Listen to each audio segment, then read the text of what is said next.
Hi, I'm Lucy. I'm the early years dietitian. I'm a paediatric dietitian and early years feeding specialist. And in this video today, I'm going to be talking to you all about fruits and vegetables, what counts, and what we can be doing to support children to eat fruits and vegetables well.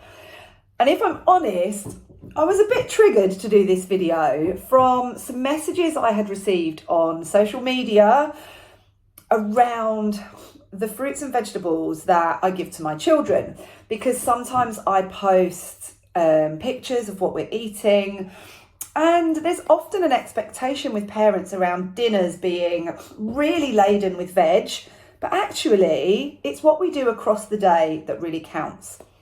So what counts as fruits and vegetables?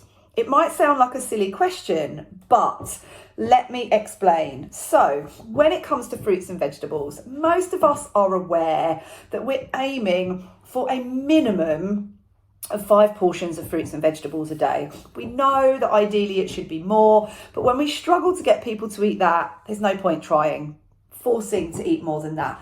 So what is a portion? So for you, it's an 80-gram portion. For a child, it's smaller. The easiest way to think about it is a portion is going to fit in the palm of your hand. So for your child, a portion will fit in the palm of their hand.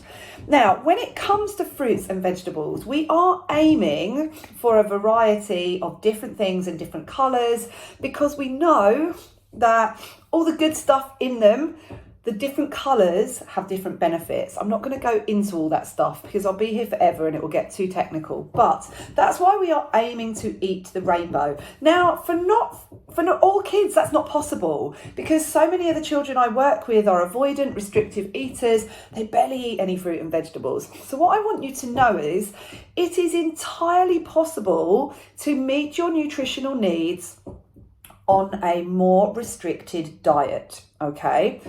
But when we're thinking ideal world, let's think about what counts. So fruits and vegetables, fresh, frozen, dried, canned, all of those things count. And actually, we know from lots of research that frozen vegetables are as good as, if not better than, a lot of the fresh vegetables that we get, because they're frozen at source and they're not doing tons of air miles and sat around in warehouses ripening.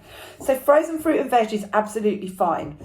Dried is fine, but be careful of the portion size, because if you think about raisins, they've been dehydrated. If you put those back up and rehydrated them, you wouldn't eat a whole punnet. So we do need to think about the sugar content, etc. But they are absolutely fine to use, as are canned. We are living in a cost of living crisis.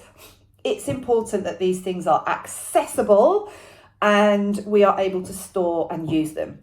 Okay, so that's your fruits and vegetables.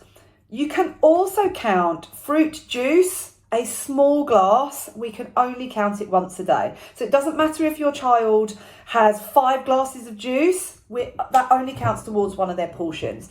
With smoothies, it can count as 2 portions a day, okay?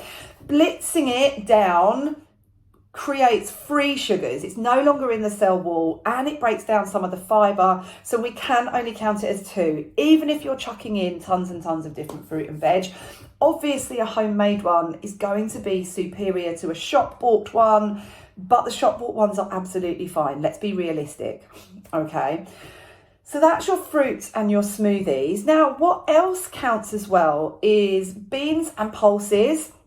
So baked beans, chickpeas, legumes, all of those count as 1 a day. So if your child is eating baked beans on toast for one of their meals, that actually counts as 1 of their fruit and veg, okay?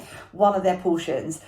Other things as well, so something like a can of spaghetti hoops, for example, also counts as 1 of your 5 a day, because the sauce is entirely made out of tomatoes and therefore we count it.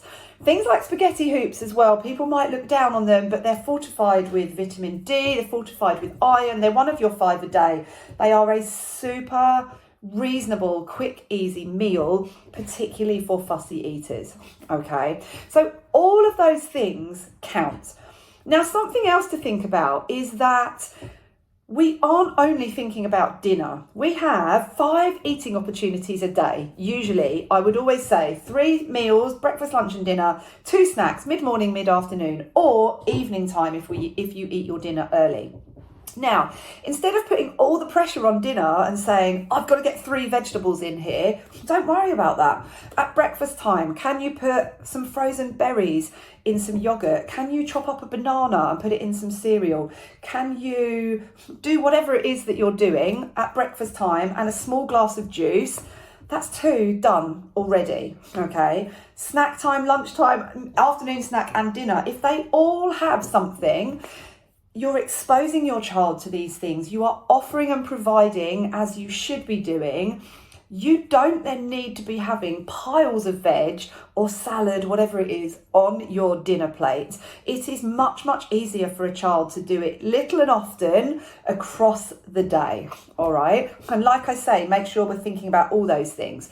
Now, as an extension to that, we also know that what we're aiming for, if possible, is 30 plants a week. Now that includes all of your grains, all of your fruit and veg, pulses, herbs and spices. Herbs and spices only count as half, but this is why, even if your child is just having a bowl of cereal for breakfast, can you sprinkle a bit of cinnamon on? Can you, wherever it is that you're getting these things, across the day, we are thinking about wherever we can get different plants in. So that would be just buying different pulses, different grains, using different fruits and vegetables as much as you can. But it doesn't need to be chefy. It doesn't need to be loads of expensive or weird and wonderful ingredients. It's just sometimes about a little bit of thought, but mainly my main thing is,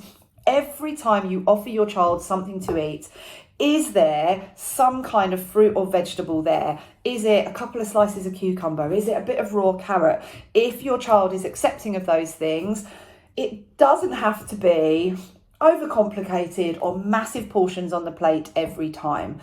Think about it in a balanced way. Hopefully that is helpful. Hopefully that gives you some ideas and somewhere to aim. But as always, it's not about perfection. And if your child doesn't eat those things, it doesn't matter.